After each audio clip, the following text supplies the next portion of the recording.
That's good, because that was my next question is, does it get easier to stay in the vortex Yes, as you it does. go and as you practice? And really, we want to say to you in a really gentle way that it is easier to be in the vortex than not in the vortex, but it doesn't seem that way if you've been practicing a vibration that's been holding you out.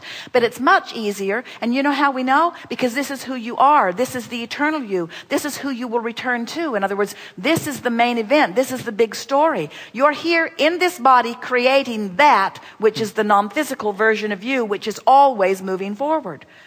Now hear this. We haven't said this before either. You get the cycle of life that we've been describing. You were non-physical energy, and then you became physical, and then you sifted and sorted, which caused you to launch rockets of desire, and the source energy part of you became it, and it is from that vantage point that you come forth again.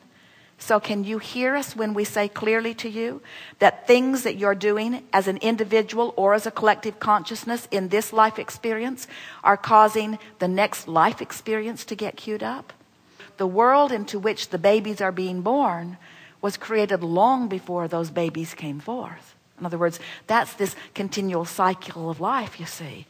And the larger part of you is always standing at the furthest advanced, furthest evolved, furthest joyous, expanded state of being. And you all can't stand it unless you're up to speed with that. And yet, those are the wrong words, because you have figured out how to stand it. Because you're willing to put up with discouragement. You're willing to feel diminished. You're willing to feel angry or overwhelmed or fearful. You're willing to feel it. But just know that when you feel fear, that little fit you're throwing is because the larger part of you isn't going there with you. Isn't that good to know? So, all the conversations that we have about everything are about blending these two worlds. In other words, we want you to know that you're non-physical, but we want you to be proud that you're physical. But we want you to know what in the vortex feels like, but we want you to not be mad at yourself for being not in the vortex. We want you to accept that it all meshes together, and that without step 1, there couldn't be step 2 or 3. In other words, without being out of the vortex, there would not be the expansion. And if there isn't the expansion, then there isn't life. See how it all fits together? So don't you want to just start making peace with it? Don't you want to make peace with those rascals in your neighborhood rule-making society? Don't you want to make peace with them? Don't you want to bless them for the better world that they are creating with their harassment?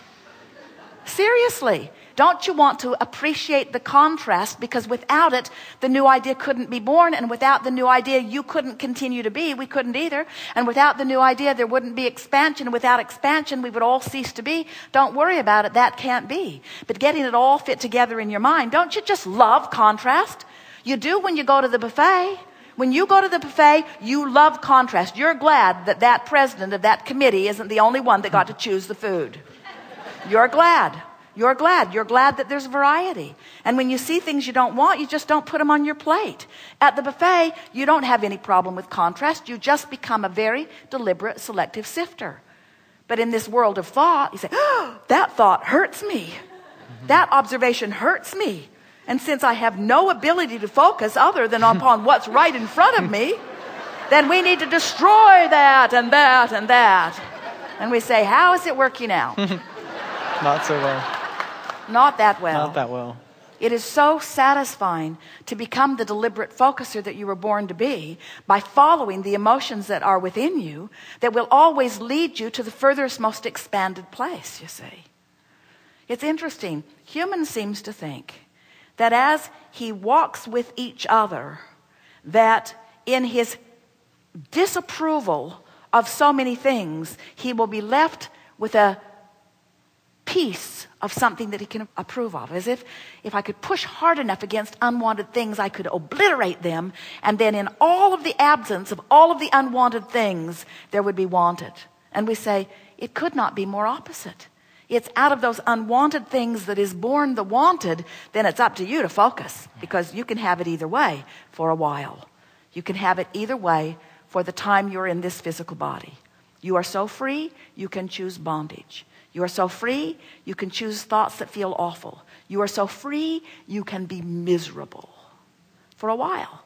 But when you croak, that's all over. So if you're enjoying, and you're not, the misery that you've found, then make hay while the sun shines, because when you croak, it's all over. Thank you. That's awesome.